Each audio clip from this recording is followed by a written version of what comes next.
Welcome back. I hope you found yourself a little bit successful with using the meditative moment. I think that you'll, as you get more experience, as you get more practice, you'll get more used to it. You'll find it less strange.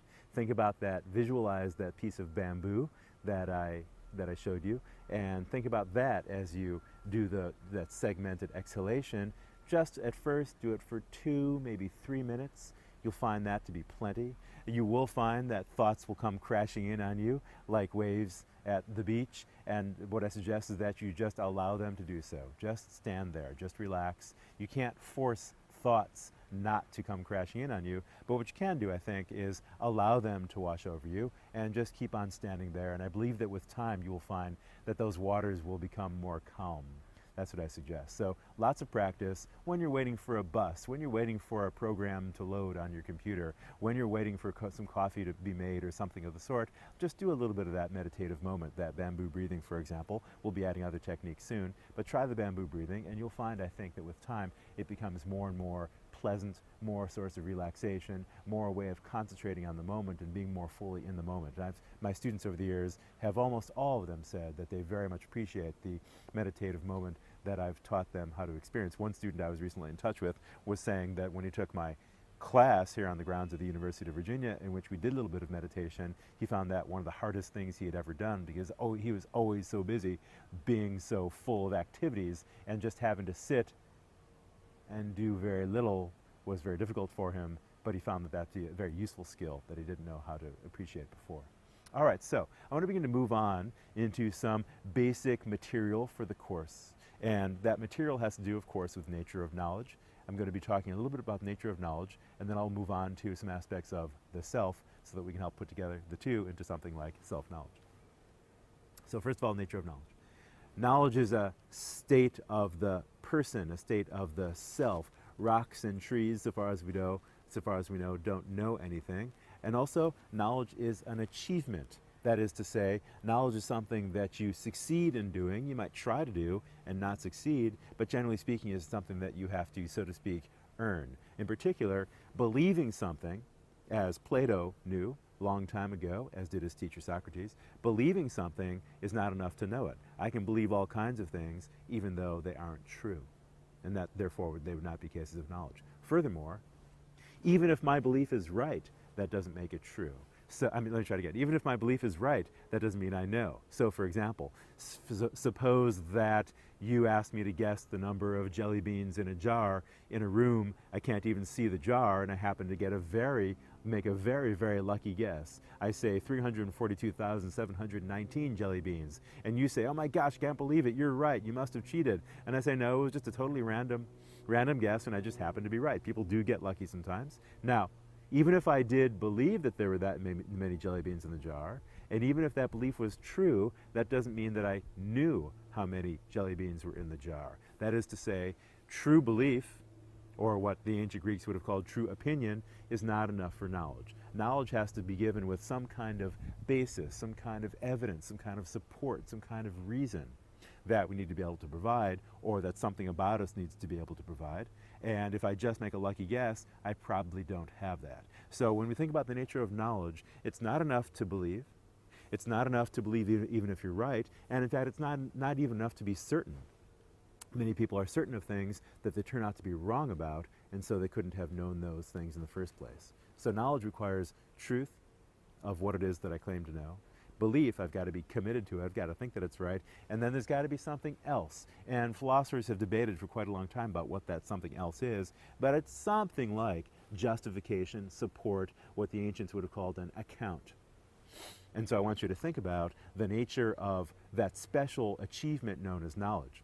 Now, when we talk about trying to know ourselves and not just the number of jelly beans in the jar, or know the source or cause of certain disease, or know who's going to win the next election, those are important things to know about as well. But if we're trying to think about how to know ourselves, a good starting point, I believe, is to understand the kind of self that we're talking about. And I want to first try to explain 4 different characteristics that stand out as important characteristics of a self. First of all, the first 3 in particular are aspects of what we might call your mind. The 4th is something more about your character. So about your mind, the first 3.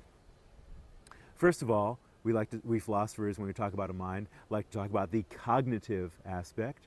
That is, number one is going to be the cognitive aspect. Then I'll come back in a moment to talk about the affective aspect. And then third will be the experiential. So back to the cognitive. The cognitive aspect of the mind has to do with what you believe, what you know, as we just discussed, information, and also memory. So if you know what your teacher's name was from the 5th grade, or how many people make up the population of Rwanda, those are bits of information that are part of the cognitive aspect of your mind. If you remember what you had for breakfast, or have a confident belief about what it is that's going on in the country next to yours, those are all cases that have to do with the cognitive aspect of the mind. The field known as cognitive psychology is very much concerned with the nature of the cognitive aspect of the mind. But the cognitive aspect of the mind should be distinguished from what I want to call the affective aspect. The affective aspect of the mind has to do with emotions and moods. Moods, first of all. Moods are states of feeling that don't necessarily have any, let's call them content. They're just a rough way that you feel. So suppose, for example, that I've been drinking a lot of coffee, and drinking a lot of coffee causes me to be anxious. I have a general feeling of anxiety, and I might be able to know what my anxiety how my anxiety has been brought about, what caused it. But if somebody asks me, what are you anxious about? I probably won't have an answer to that question. I will just feel anxious. Likewise, if I'm surrounded by a bunch of happy people, I might begin to feel kind of exuberant, but that exuberance doesn't necessarily have to have a reason, in the sense that I don't have to have anything that I'm exuberant about. I might just be exuberant because emotions have a funny way, or rather moods have a funny way of being kind of contagious. But these are moods. Moods should be distinguished from emotions, where emotions have what philosophers like to call a content. So think about the example of being regretful. You can be regretful, that would be an emotion, but if somebody says, what are you regretful about? You need to have an answer to that question, what it is you're regretting. If you answer the question by saying, oh, nothing in particular, I'm just feeling regretful, that wouldn't make very much sense. Likewise, for feeling hopeful, for being angry. It's hard to say how you can be angry unless you're angry about something in particular. So these attitudes that we're calling emotions are types of affect, types of affective state, but they are different from moods because there's always something that they're about. You can only be regretful about some particular thing, like for example, that you left the keys in the car that you just locked, or that you spoke unkindly to a person. Those are things you can be regretful about, and that's what makes them emotions as opposed to sheer moods. So in addition to the cognitive and affective dimensions of the mind, we also want to think about the, let's call them, experiential aspects of the mind. And by that I mean things having to do with items that are the results of sensation, perhaps a sensation of the external environment, or perhaps even sensation of things that are internal. So for example, suppose you're thinking about, or rather holding in your hand, a lemon. That lemon will have a certain kind of feel, the rind will have a certain kind of feel to your skin, it will have a color, it will have a smell, perhaps a fragrance that it will give off. In each of these experiences that you have when you're faced with a lemon in that intimate way will be an experiential component to the mind. There will be the way that it smells, the way that it looks, the way that it feels to your skin, and maybe even the way that it tastes. If you cut it open and take a bite of the inside, you'll find that very bitter taste filling your consciousness. Those things are the experiential dimensions of the mind, part of what it's like to have an experience of an object. So, in the mind then, I've distinguished among the cognitive, the affective, and the experiential. I should say also that in a given moment of your mental life, those three things will probably be fairly intertwined with each other. So for example, suppose I'm holding a lemon. Then in the cognitive sense, I'm aware of the fact that there's a piece of fruit in my hand. In the affective sense, maybe I will be reminded of the color of a dress worn by a woman I once took on a date or something like that. That might fill me with nostalgia or something, or maybe embarrassment, so it might produce emotions of various kinds. And then thirdly, I'll have that experience of, as I said just a moment ago, the color of the skin. Maybe it'll have the fragrance. Maybe I'll notice the fragrance of the lemon. That'll also be an experiential thing. Maybe I'll break it open and take a bite out of it. I'll have that experience of something very sour, and so on. So a given bit of mental life will often have those three things intertwined. When you're walking down the street, experiencing the sights and sounds events of things happening around you, all those things are probably going to be in effect. But I think for our purposes, it'll be useful to disentangle them. So that's what I want you to begin to do now, is to disentangle those three different strands. And then fourth, an aspect of the self that I would not call so much a part of your mind or a component of your mind, but still part of what makes you you, is character traits. So for example, think about the trait of being impatient, generous, empathetic, irascible, bad memory, having a bad memory, a good sense of humor, etc.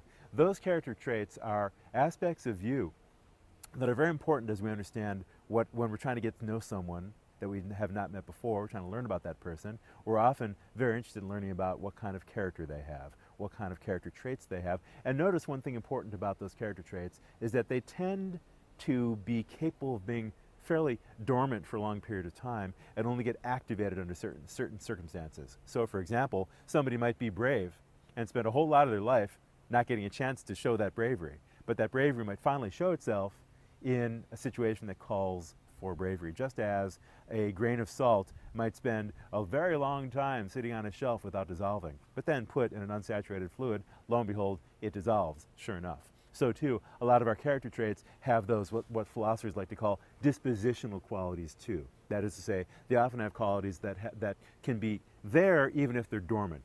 And then when a situation calls upon them, they get activated. Likewise, an irascible person, you can be irascible and still be fast asleep and not acting in any irascible way. But then you wake up and something happens to test your patience, and sure enough you swear or throw furniture or something of the sort that shows your irascibility. So it's important to keep in mind that character traits tend not to be visible to one another, to ourselves, and to other people by just a snapshot of a person. Generally speaking, those character traits only show themselves over time after we've shown what we do under various circumstances.